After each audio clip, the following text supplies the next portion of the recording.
Hello, everyone, and welcome to another podcast episode of Andy's Witchcraft by me, Tarot by Andy. I hope you are all having a wonderful week so far.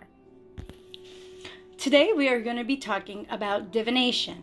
We will be discussing what divination is, if it's really a sin in the Bible, and if you could practice divination as a Buddhist. Then I will be going briefly into the different types of divination, which is a not at all exhaustive list, but it's of the main types that I have heard of and I have somewhat of an experience with. So let's get started. What is divination?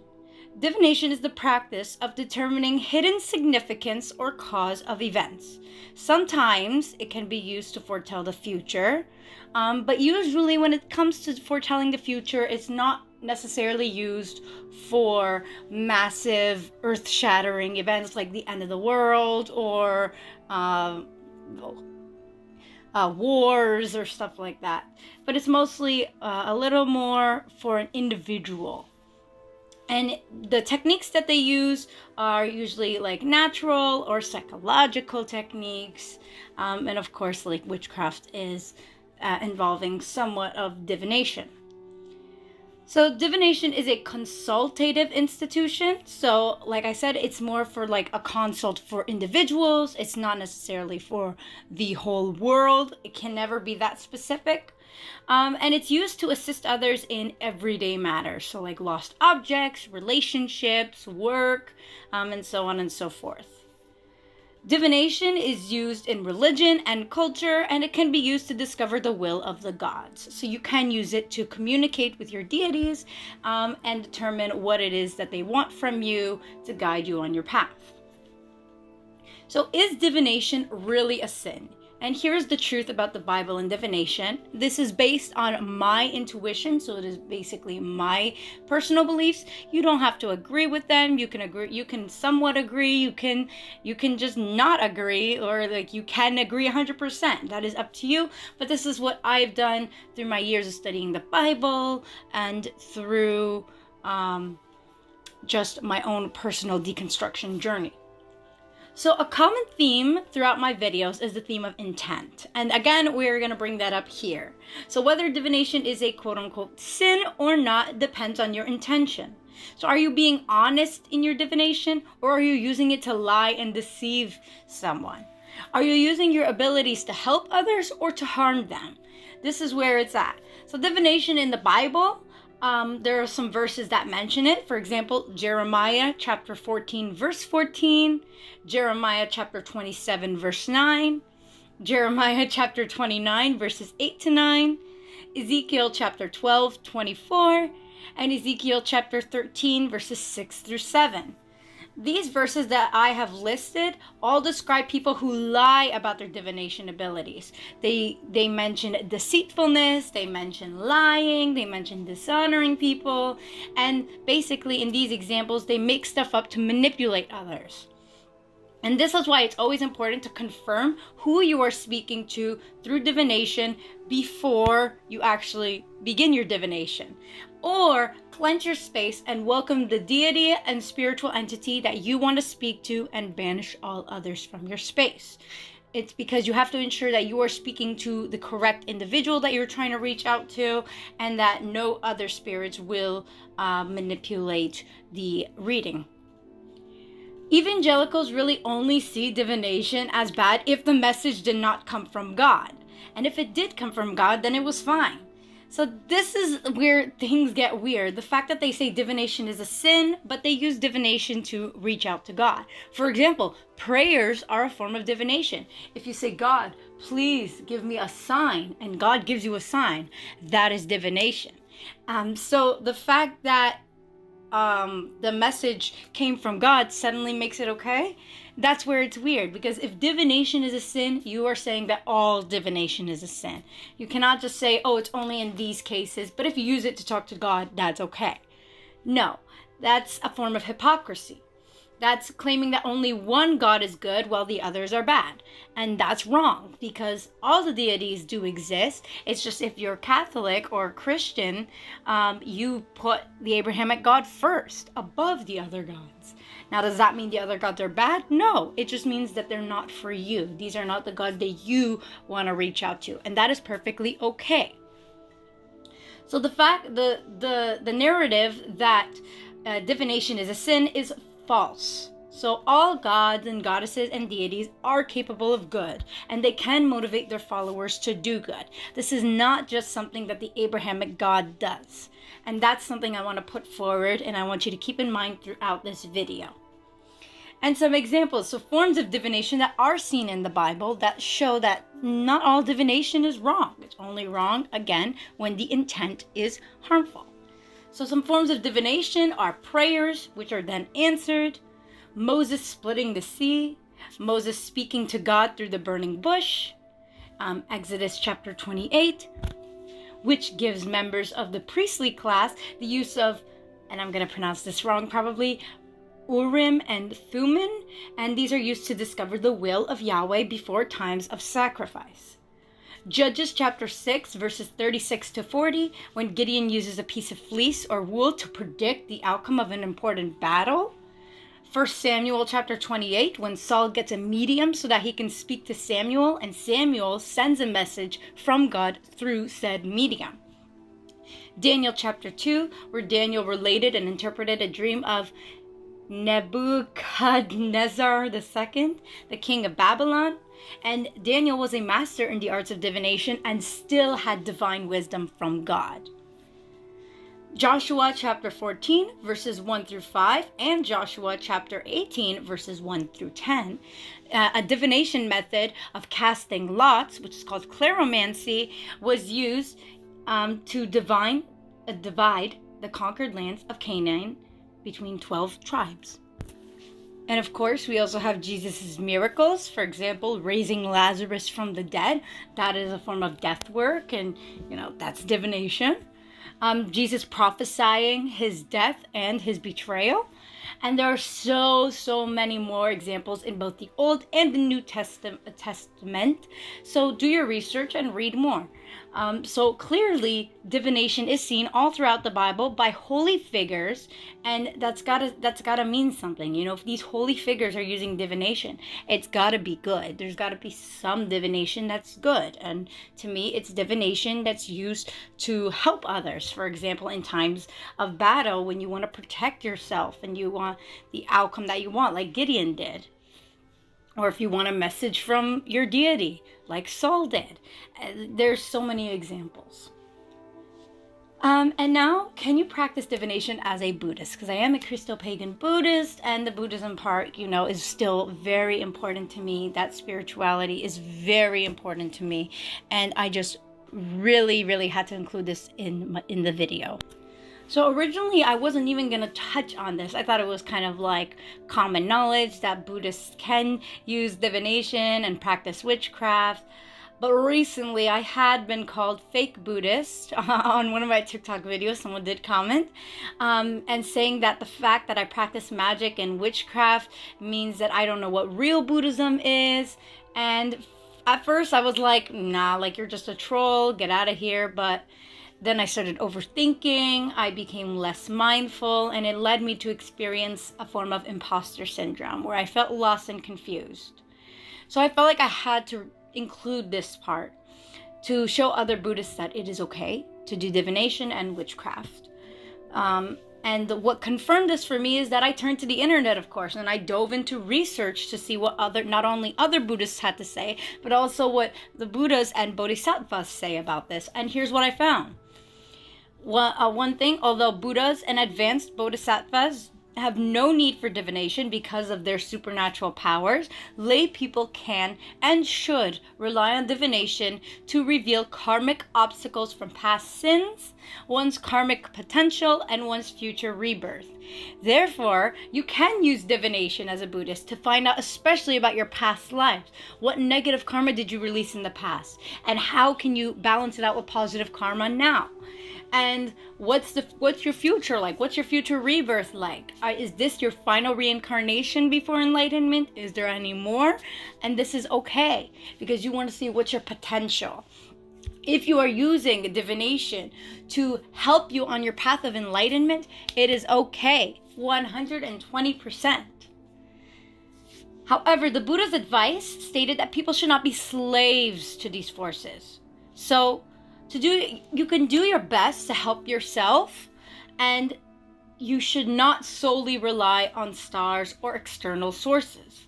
In other words, you can practice divination as a Buddhist as long as you use the information received to help motivate and continue your path towards enlightenment, and as long as you realize that your power comes from within. You control the divination forces. They do not control you, and you are not helpless without that.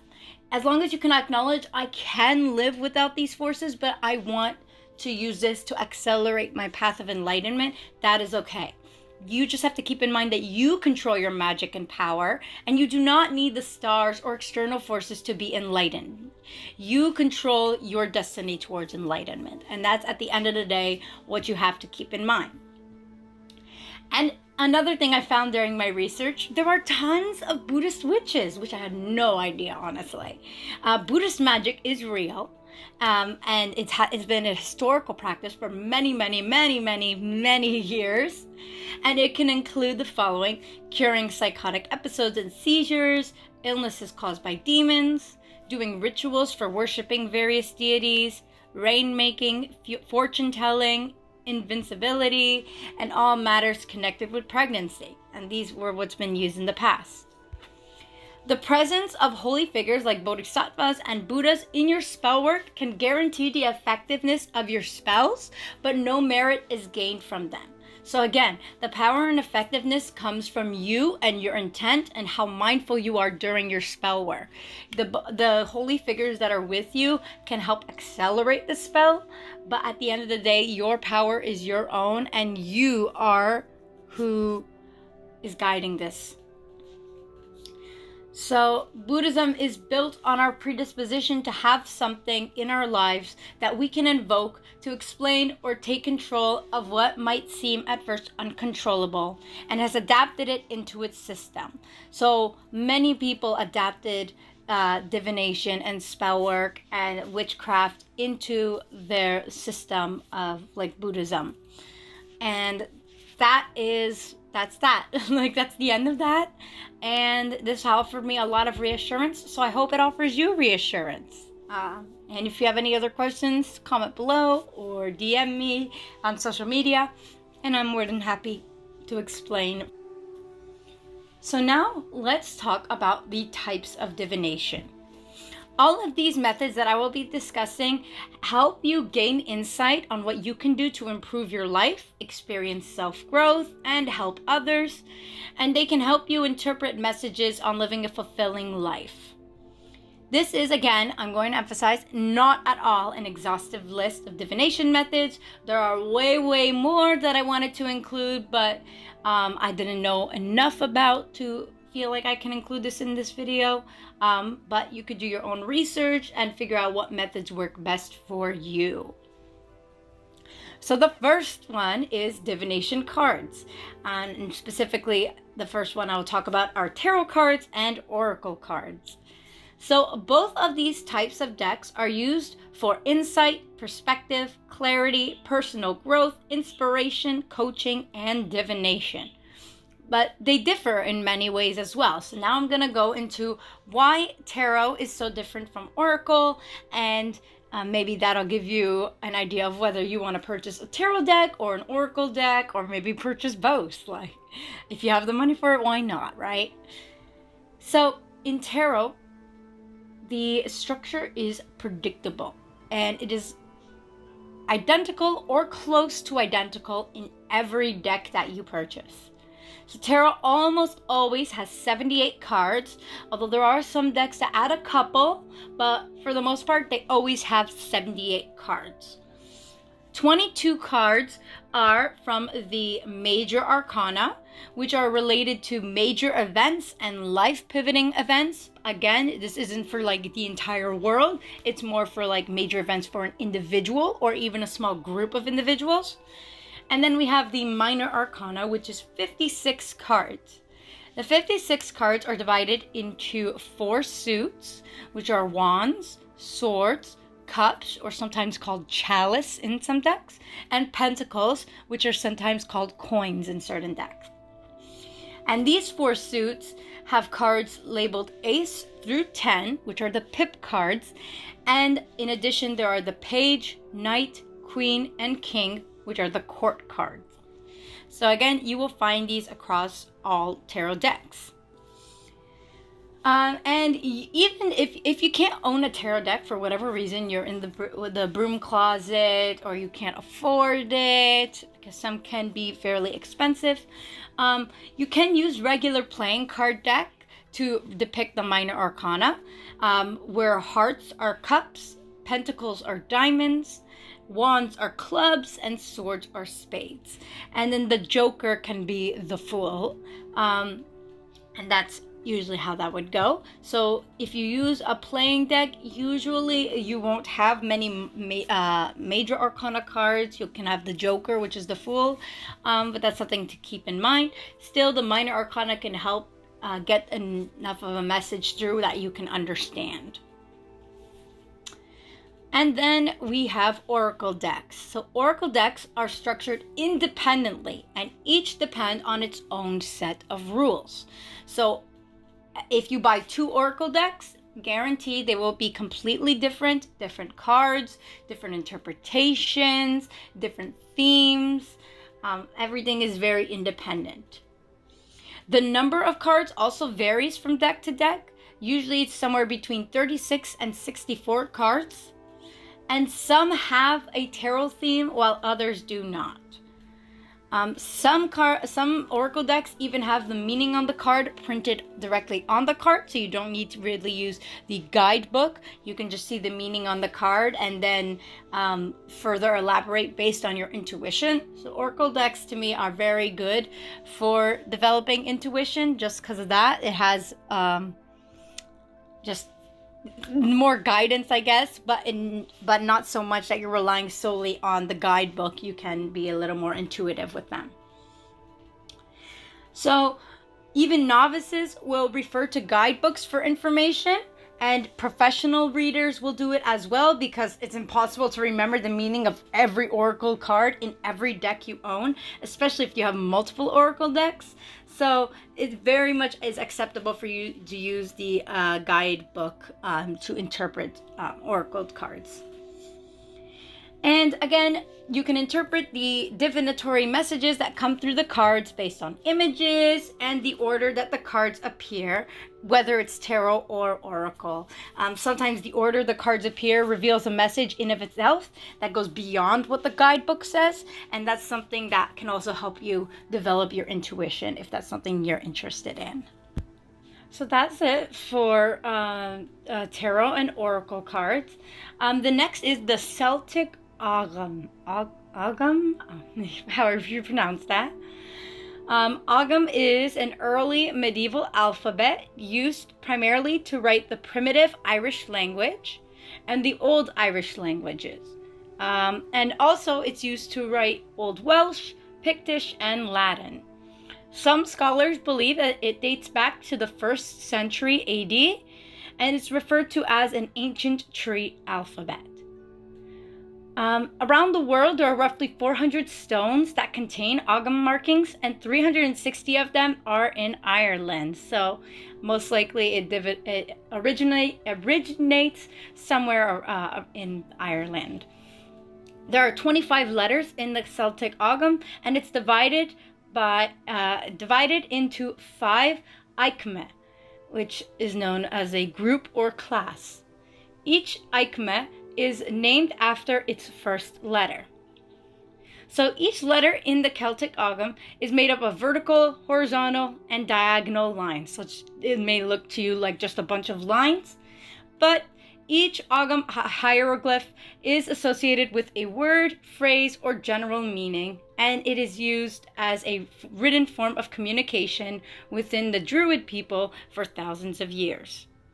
So this method of divination is typically used by Druids, but it's also used by those who practice Celtic magic. And how it works is, I'll give you like the basic step-by-step instructions, and that'll give you an idea of how it works. So to perform an Agam casting reading, traditionally the reader will have the sitter, who's the person they're doing the reader for, pick and choose which Agam castings they feel most drawn to. And note, the sitter does not have to know what any of the runes say on each casting piece, so you can like flip them upside down and just pick out the rune pieces they want, and that's usually also a way to develop your intuition.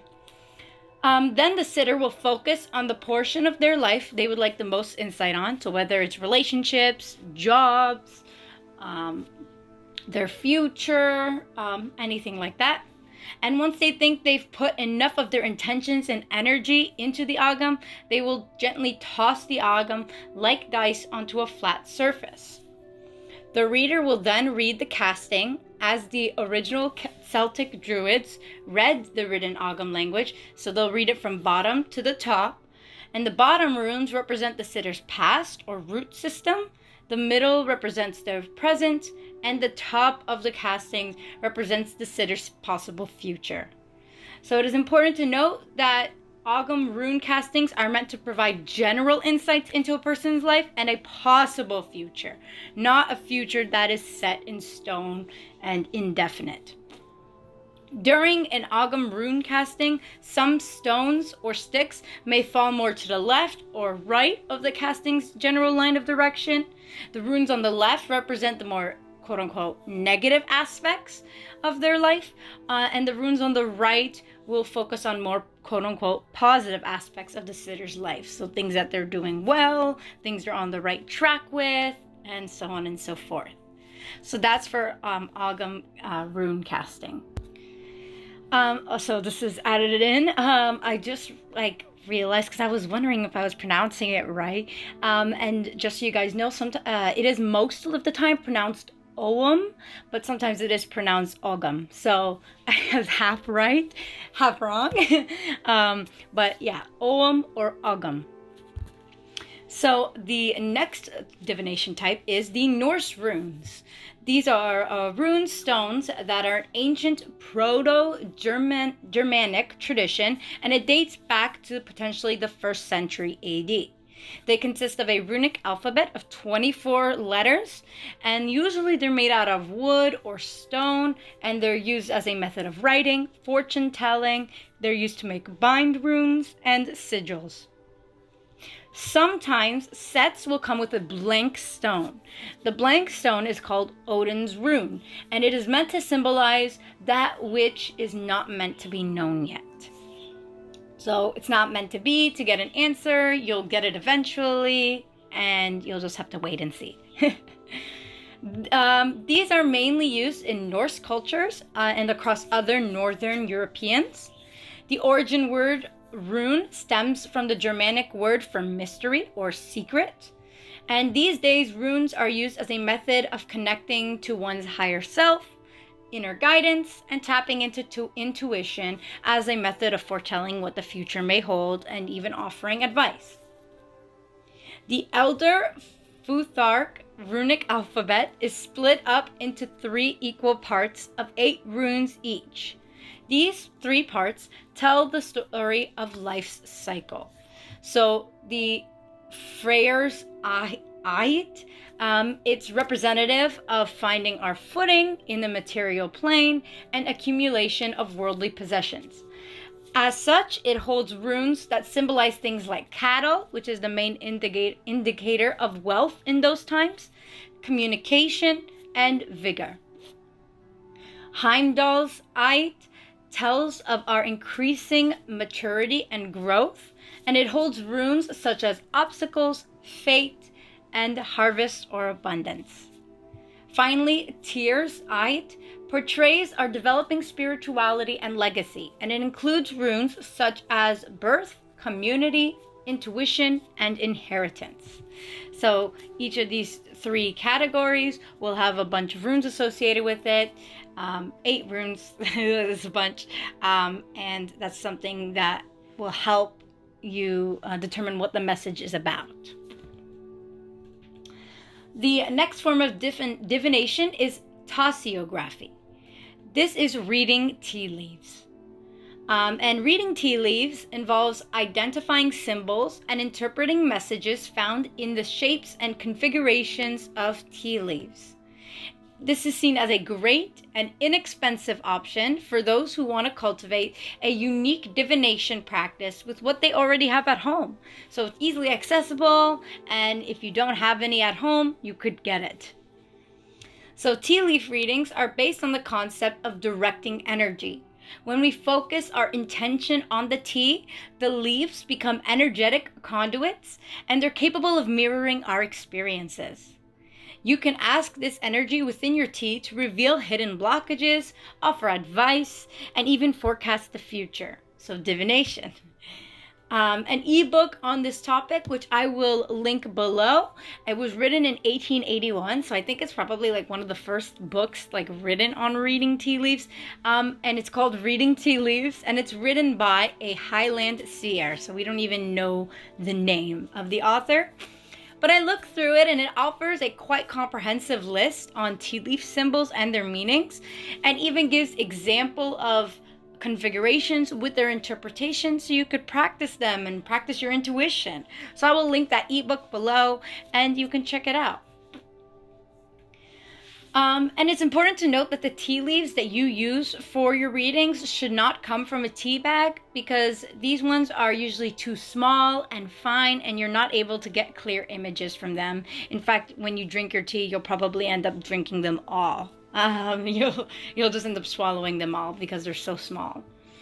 So it's recommended that you use loose black tea leaves, or like anything that is pretty big. I'm sure if you look up tea leaf reading or tea reading leaves, I'm sure you'll find something online to purchase. So I'm now going to give you some basic instructions on how to do tasseography. And FYI, all the links that I got all these informations from on all the different types of divination will be in the description below. You could take a look at them, and you can read the full page, because I don't read the entire page for you in these videos, just select few bits and pieces of it. So you could check it out below. But the basic instructions are this. So first, you obviously have to get your teacup. Preferably, it should be a white or light color so you can actually see the leaves configurations clearly. Pour in your hot water and your loose tea leaves. Once you put them into the cup, you don't need to use any strainers or infusers. So you put the tea leaves in and then pour the hot water. My bad. While the water is cooling, hold the cup in your hand, reflect on your intentions, and then start taking sips and transfer your energy into the tea leaves. And it's important to note you should be as specific as you can with your questions. And when the temperature, cools down a bit, take your first sip while you're still contemplating on your question. And when there is about a tablespoon of liquid remaining in the cup, begin swirling and turning your cup.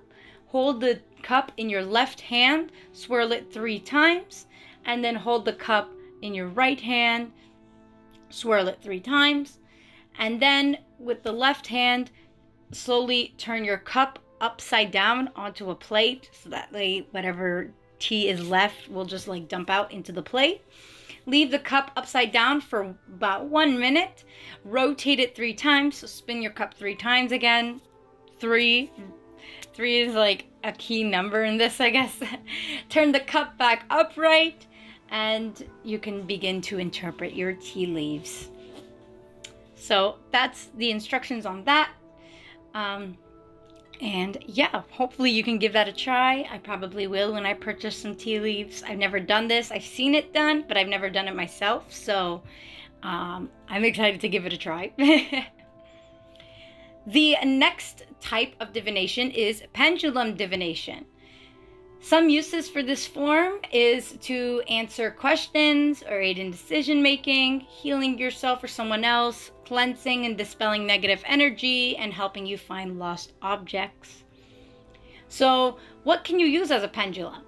You can use the basic crystals or rocks that are attached to a chain or rope. But if you can't purchase a pendulum, or you don't want to purchase a pendulum, alternatives are necklaces, rosaries, or anything else that you can really just like dangle. These are really great alternatives, affordable. You may already have them at home, and you can even use like rosaries if you want to do pendulum reading with the Abrahamic Pantheon, specifically Mother Mary, or like a specific necklace that you associate with your deity. It's just a good way to like get a tangible connection to your deity. Important to note, don't forget to cleanse and charge your pendulum before you use. And pendulums are really great for answering basic yes or no questions. Some people even have a pendulum board, so the deity or spirit you're contacting knows which way to swing the pendulum for yes, no, maybe, and rephrase like options. But if you don't have a pendulum board, I would recommend you say out loud which direction is yes or which direction is no. For example, I usually use clockwise for yes, counterclockwise for no. If it swings in like a straight vertical, it's maybe, and if it swings in a straight horizontal like line, it's rephrase. So that's usually how I go about it. The next form of divination is osteomancy, and osteomancy is bone throwing. This is where the diviner tosses a set of bones onto the floor or cloth, and when they land, the diviner can interpret the messages based on the position and formation of the bones. Along with bones, osteomancy sets may also include shells, which are bones of the sea, and bark, which are bones of the earth. Once you have your set of bones, shells, and bark, you need to assign each a meaning. You will not be able to get a book on this, honestly, because it varies so much between diviners. You can get like a beginner's guide, but when it comes to assigning meanings to the different parts of your set, this is very much more up to you and based on your intuition and what you think is appropriate. Some diviners even draw runes on their bones. Some label each object as a person. So this bone is a woman, this bark is a man, this shell is a child, and so on and so forth. And others give more broad meanings like this bone is human and this bark is animal or whatever. So some broad, some specific. Again, it's going to require a bit of intuition and also spirit work. And in fact, you may not even assign each a meaning the moment you get them. It could take you weeks or months or years to think of the perfect meaning for this piece of your set. And that is perfectly okay and valid. So once you've assigned your bone set, it's time to cast them. You gather your bones in a basket, box, or even just your hands. Ask your question, repeat it a couple of times while shaking the bones around. Careful not to break anything. Gently toss them onto a cloth or soft area. I emphasize it needs to be a soft area because they will break if you're just throwing them on a hardwood floor. And then based on where they land, you can interpret the answer based on the meanings you associate, the positions. And again, there are many ways to interpret. Do your research, use your intuition, and of course, practice, practice, practice. The seventh form of divination is arithmancy. This is divination using numerology, when you assign special significance to numbers. There's a few fun number facts that if you feel connected to these facts, you can use them in your daily life. But these are just some stuff I thought I'd just information I think I would just throw in. What can be understood today as the number 0 was first used by Mayans and possibly invented by them or the Olmecs. So the number 0 did not always exist. There was never really a concept of nothingness, so that's like 0. The number 8 is lucky in China. The ancient Egyptians considered the number 17 to be unlucky. 108 is a sacred number in Hinduism. And in many ancient and modern cultures, 40 is the number of death. So if you feel connected to any of these number associations, use them in your daily life. If you see the number 40, don't be afraid. We witches know that death does not necessarily have to be literal. It could be a spiritual death in the sense that a part of you is ending and a new part is beginning. Ending of one opportunity can lead you to another. So don't be afraid of the number 40. The concept of this is that numerologists believes that numbers are more than just mathematical symbols. They are vibrational energy and they affect our daily lives. Each number from 1 to 9 has a unique meaning, and this can be applied to your life to gain greater insights. It's important to note that unlike the other options I listed above, numerology is not divination in the traditional sense. And this is because it does not seek to foretell the future. All the other methods I listed above can somewhat give you at least a general idea of what your future holds. Again, nothing that's set in stone. It very much is possible to change your actions, which can change your future. But numerology is different. It doesn't seek to really give you a general meaning of the future at all. Instead, it helps you better understand yourself in the here and now and provides guidance for your life path. So it's not going to predict specific events that happen in your life, but it will give you a general idea of what areas of your life will be challenges and opportunities. So there are many different ways to calculate your personal numerology. The most common one is to use your birth date and your full name.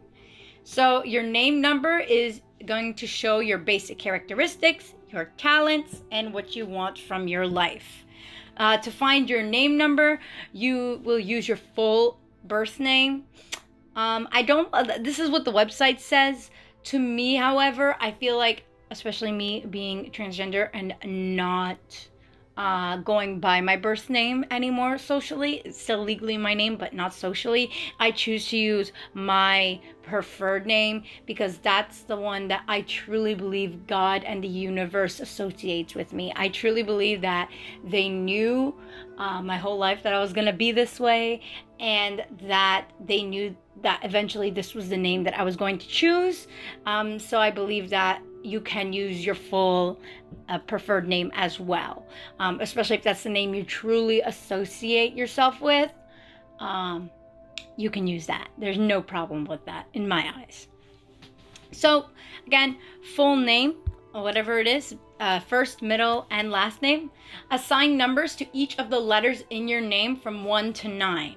So after you hit 9, you're going to restart to number 1. So for example, A is 1, B is 2, C is 3, so on and so forth. I is going to be 9. And then when you hit J, it's not going to be 10. You're going to restart to 1. Then K is 2, so on and so forth. So once you associate all the letters in your name with a number, add together all those numbers, you're going to end up with especially if your name is a large name, you're going to end up with a 2, 3, maybe even 4-digit number. For example, 132. You have to reduce them again. So add those numbers to reduce to a single digit. So 132 will be 1 plus 3 plus 2, which is, 6. 6. And then now it's a single number. The only exception are if you end up with a number that repeats. So for example, if you end up with the number 11 or 22 or 333 or 3,333, these are called master numbers. They're repeating, so they do not get reduced. That is the number. And you can do the same thing with your birth date as well. Not only your name, so you could go with that. And connected to this is the concept of angel numbers. This is a form of numerology and divination. Angel numbers tend to be a series of repeating numbers, so 111, 222, 333, so on and so forth. And many believe that these numbers will display messages that angels are trying to send us. So numerology can play a huge part in your life. It can play a small part in your life, but this is a form of divination that you can consider using. It's perfect for beginners. You just have to look up the meanings of particular numbers online and go with that if that's, again, what you feel called to do. It's fairly straightforward. The 8th form of divination is astrology, so charts and transits. This is a big one, a big topic. There's tons of books, podcasts, and poetry, and even songs on this topic. So do your research and get an in-depth understanding of the topic. You're not going to get the full information in this video. I promise you. There's no way. Even if this entire episode was on astrology, you would not get the full information. I promise you. Like, there's too much to the topic to discuss. You'll need an entire podcast dedicated to this topic, I think. But astrology involves forecasting events through observation and interpretation of fixed stars, the sun, the moon, and the planets.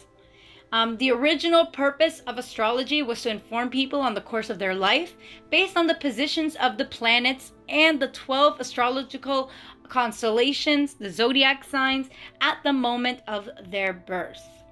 Several ancient cultures developed some form of astrology, with the oldest originating during the Old Babylonian period in Mesopotamia. So modern day Iraq, Kuwait, parts of Syria and Turkey. So all of these Middle Eastern countries, even to this day, still use astrology. And they still think it's evil, which is strange to me. But some astrologists believe that the stars manifest the divine will of a god or gods, so your destiny was sown the moment you were born kind of mentality. Others do not believe that, but some do. So others who do not believe that rely on a totally mechanistic universe. So they say that the universe operates with mathematical precision and predictable phenomena. So a lot of the old philosophers believe this mechanical aspect of the universe. And that's perfectly valid as well. There's so many different there's different perspectives on astrology, and I think they're all valid in their own ways. Again, believe and follow what you feel called to. There's no shame in that. Finally, we have the clairs of intuition. These are the 4 main avenues that our intuition uses to communicate with us. So this is intuition building and communicating and connecting with it. So while most people might be naturally stronger in one of the 4 clairs, the 4 main avenues, everyone can improve their intuition and experiment with new methods. So this isn't set in stone, and it's stuff you're going to develop for your whole life. You are never going to be perfect at it, ever. You will be working at this for the rest of your life, if that's what you want to. So the first one is clairaudience. This is hearing voices. This clair sounds like someone talking in your mind, but an important part, especially me as a psychology student, I have to note that the voice for clairaudience will never be harsh or tormenting. It's going to be very obviously different from voices from psychological conditions or severe hormone balances or vitamin and mineral deficiencies, whatever health or mental health conditions that cause you to hear voices. Clairaudience is separate from that and completely different. The tone in clairaudience is always the same. It's even, it's calm. It's going to say, like, for example, if you're about to walk in front of the street, in front of an oncoming car, you're going to hear a calm voice say, "Don't move." Like, it's not going to be like, "Don't move." Like, it's very neutral. These voices may, like in the example I gave, try to warn you of something, guide you through a decision, or even push you to stop procrastinating and get your shit done. You know what I mean? Sometimes the messages will be only one word or one number, and using your intuition and communicating more, you'll be able to interpret it better. Clairvoyance is seeing images. Clairvoyant messages will arrive as an image or scene in your mind and come usually as a metaphor, which you can interpret and apply to an individual's particular situation. For example, if you see an image in your mind of a dog, dogs, depending on the individual, can mean different things. It can mean loyalty, it could mean friendship, or if the individual has trauma with a dog, like they were a victim of a dog attack, it's going to represent trauma, a darkness, mental distress. So again, varies from individual to individual. The next is clairsentience. This is recognizing feelings, and this is the one that I am most proficient in. I identify as a clairsentient. It's one I've been working with since I was around the age of 4, so it's been almost 2 decades.